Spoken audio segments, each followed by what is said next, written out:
गणेश चतुर्थी व्रत कथा। गणेश चतुर्थी पर भगवान गणेश जी और माता पार्वती नदी के किनारे बैठे थे।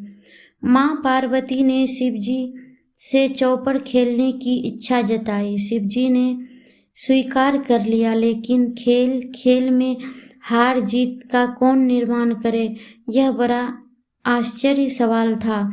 शिव जी ने तिनके का पुतला बनाकर उसी समय प्रतिष्ठित कर दिया और पुतले ने सब खेल देख रहा था। शिव जी ने माता पार्वती से खेल खेल में 3 बार जीत गया और लेकिन पुतने ने शिव जी को विजय घोषित कर दिया। इससे पार्वती माता बहुत नाराज हुई और पुतने को लंगड़ा और कीचड़ में पड़े रहने का श्राप दिया। पुतना की गलती समझकर पार्वती माता से माफ़ी मांगी। माँ पार्वती ने उसे माफ़ कर दिया और कहा कि गणेश पूजा के दिन नाग कन्या आएंगे और व्रत रखेंगे तो उसको फल मिलेगा।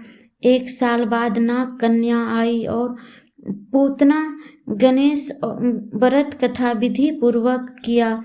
पूतना व्रत करने से भगवान गणेश जी बहुत प्रसन्न हुए और उसे वरदान दिया और कहा कि जाओ कैलाश पे वास करना।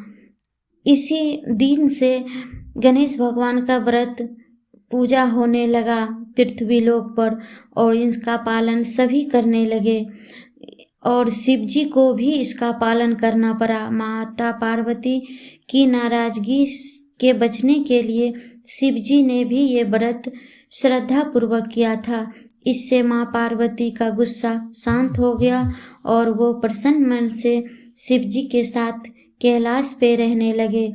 बोलिए माता पार्वती की जय, शंकर जी की जय, गणेश भगवान की जय। बोलो विघ्नहर्ता गणेश भगवान की जय। और एक पुरानी कथा कह रही हूँ। ऐसा माना जाता है कि श्री वेद व्यास जी गणपति जी को गणेश चतुर्थी के दिन महाभारत की कथा सुना रही थी। उस समय उसे लिख रहे थे कि कहानी सुनने के दौरान व्यास जी की आंखें बंद हो गई और गणेश जी को लगातार 10 दिन तक कथा सुनाते रहे और गणपति जी लिखते रहे। कथा खत्म होने के 10 दिन बाद जब व्यास जी के आंखें खुली तो देखा कि गणपति जी के शरीर से तापमान काफी ज्यादा बढ़ रहे हैं। ऐसे में व्यास जी ने गणेश जी के शरीर को ठंडा करने के लिए जल में डुबकी लगाया। तभी से मान्यता है कि 10वें दिन गणेश जी को शीतल करने के लिए उसका अभिषेक किया जाता है। इसीलिए परंपरा चला है कि पूजा के बाद गणेश जी को अभिषेक जरूर करें। गणेश जी की कथा। एक बुढ़िया माई थी। वह मिट्टी से गणेश बनाती थी और पूजा किया करती थी। रोज बनाते थे और रोज जल में गला देती थी। एक सेठ का मकान बन रहा था।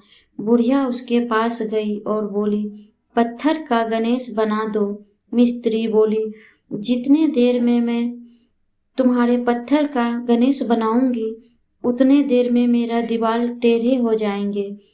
बुढ़िया बोली, राम करे तुम्हारा दीवार टेढ़ी हो जाए।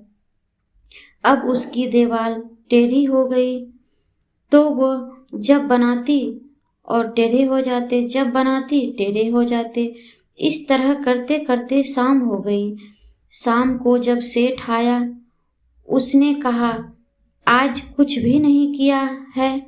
वो कहने लगा, एक बुढ़िया आई थी और वह कह रही थी कि मेरा पत्थर का गणेश बना दो। मैंने नहीं बनाया तो उसने कहा तुम्हारी दीवार टेढ़ी हो जाएगी।